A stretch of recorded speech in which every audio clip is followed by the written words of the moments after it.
সন্তানকে চেতন থাকা অবস্থায় হবে না, ঘুমায় গেলেও তো সন্তানরা এখন বুঝতেছেন না, খুব চালাক, হয়তো ঘুম আসেনি, ঘুমের ভান করতেছে, দরকার নেই।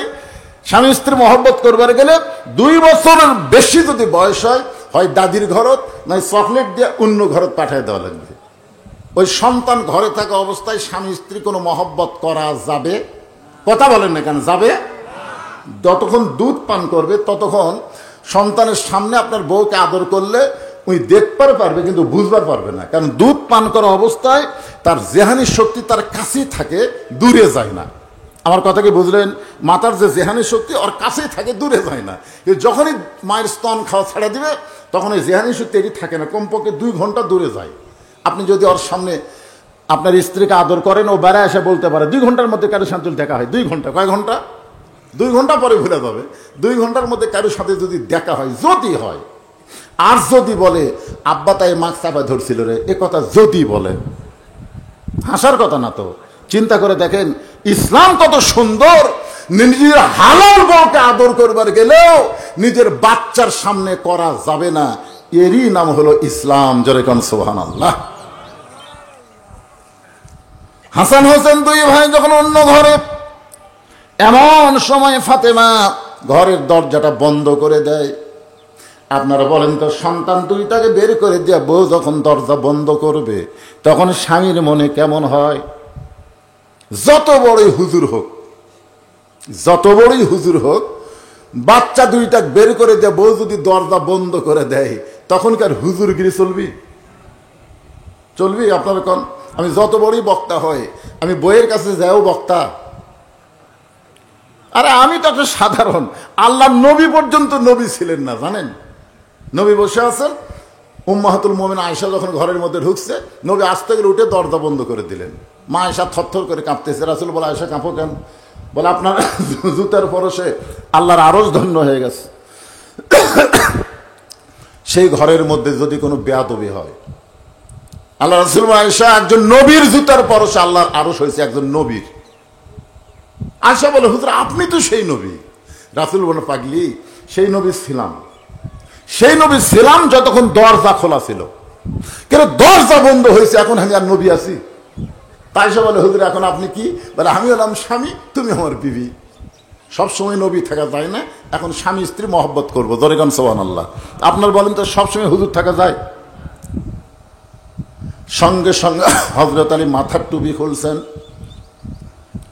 মাথার টুপি খুললে 2টা হাত ফাতেমার দিকে যখন বাড়ায়া দেয়, এমন সময় ফাতেমা দৌড়ে গিয়া স্বামীর বুকে মাথা ঠুকাইয়া চোখের পানি নিয়ে বলে, আর কোনোদিন সুন্দর করে সাজতে পারবো না, আর কোনোদিন সুন্দর করে হাসান হোসেনকে সাজাই দিবার পারবো না, আর কোনোদিন ঘরটা সুন্দর করে সাজাবার পারবো না, কারণ আজকে গভীর রাত্রে ফাতেমার মৃত্যু হবে।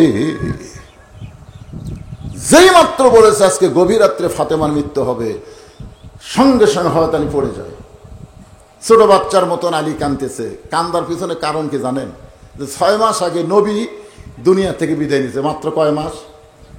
6 মাস আগে নবী বিদায় নেওয়ার পরে হাসান হোসেন 2টা ভাই এখন পর্যন্ত ওদের মুখে হযরত আলী কোনো হাসি দেখে নাই।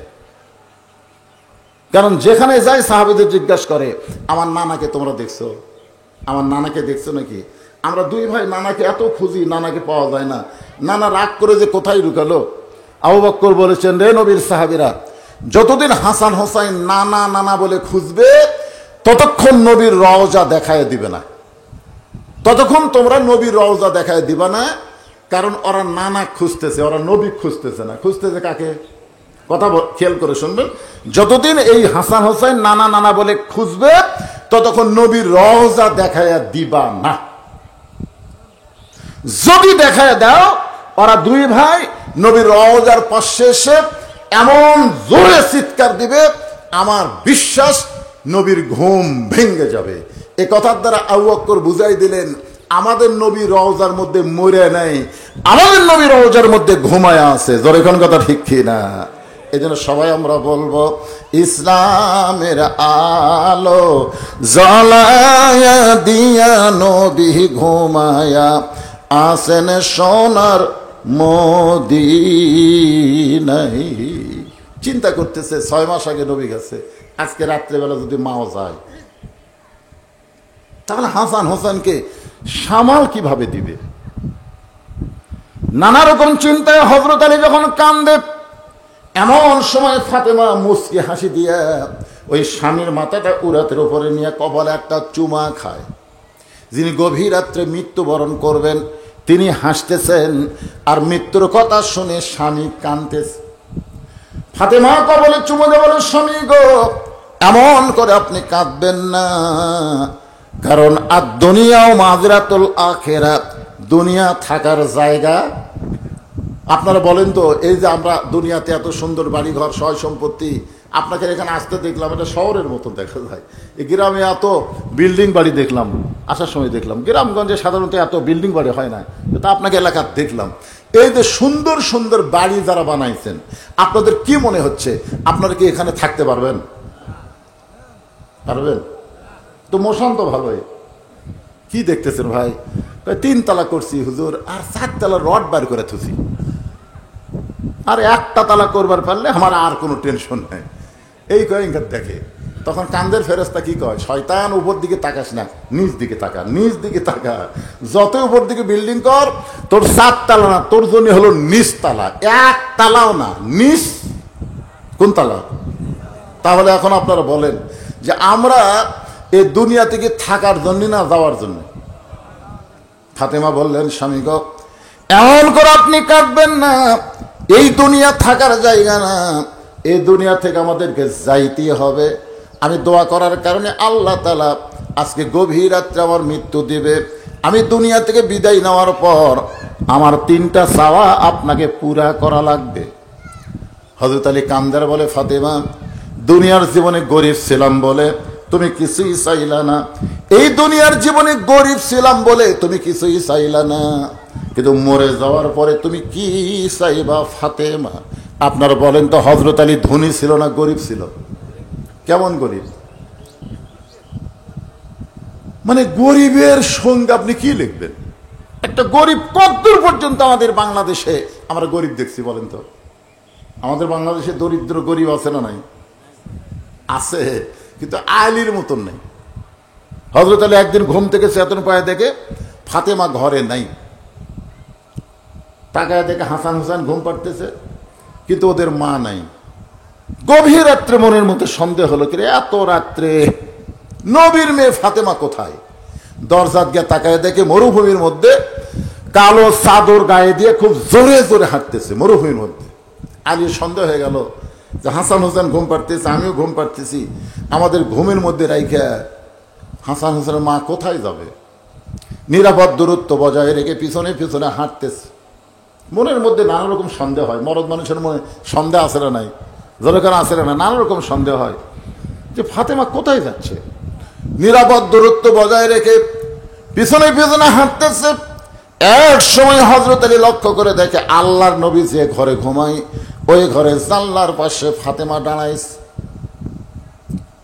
হযরত আলী মনে মনে চিন্তা করতেছে, আমার ঘুমের মধ্যে রাইখা মেয়ে তার বাপের কাছে যাচ্ছে আমার বিরুদ্ধে কিছু বলার জন্য। দেখবেন যে মরদ ঠিক মতো সংসার করা পারে না, তার মধ্যে নানা রকম সন্দেহ থাকে, থাকে কি থাকে না?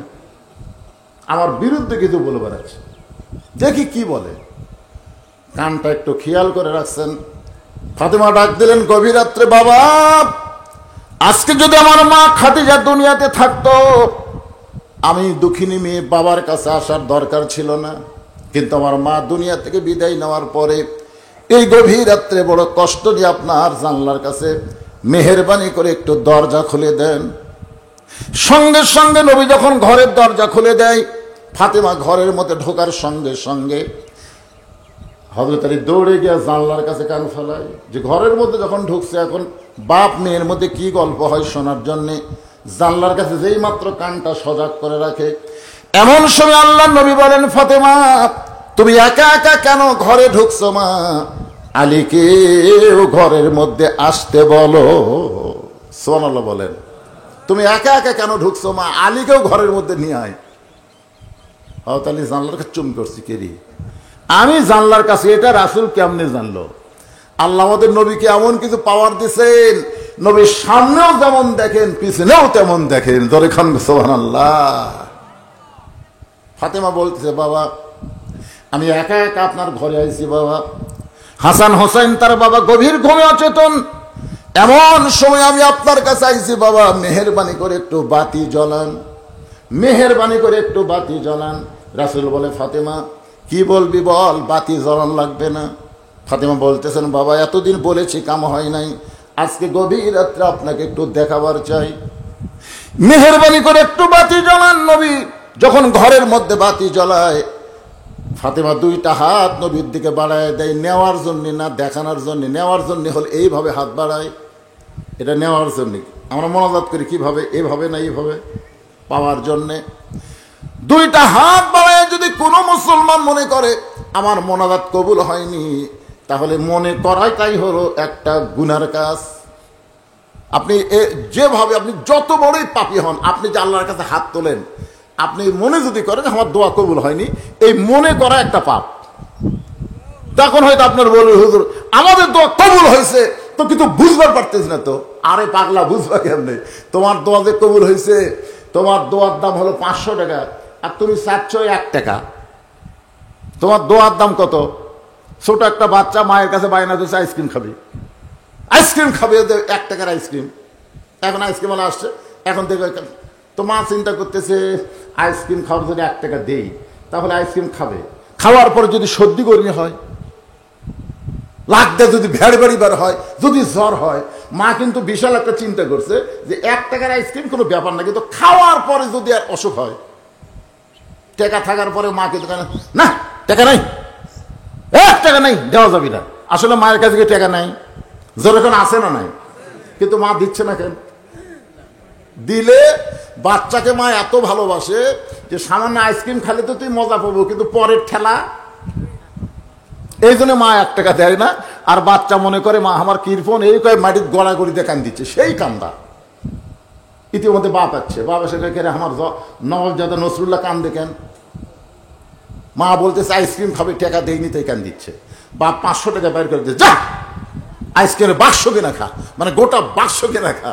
ওই 500 টাকা পাইয়া বুঝছেন মলা যেরকম এরকম করতেছে। বাপ কয় কে রে, 500 টাকা দিলাম, তাও কামদের ভলম বাড়িয়ে দিচ্ছে। মা বলতেছে তোমার বেটাকে 500 টাকা দিছ, চিনে ওকে 1 টাকা দাও। যে 1 টাকা দিছে 500 ফেলে দিয়ে 1 টাকা মারছে দূর। তা আজকে দুনিয়ার মানুষ চাই 1 টাকা, কিন্তু আল্লাহ কবুল করছে 500 টাকা। এখন কয় টাকা?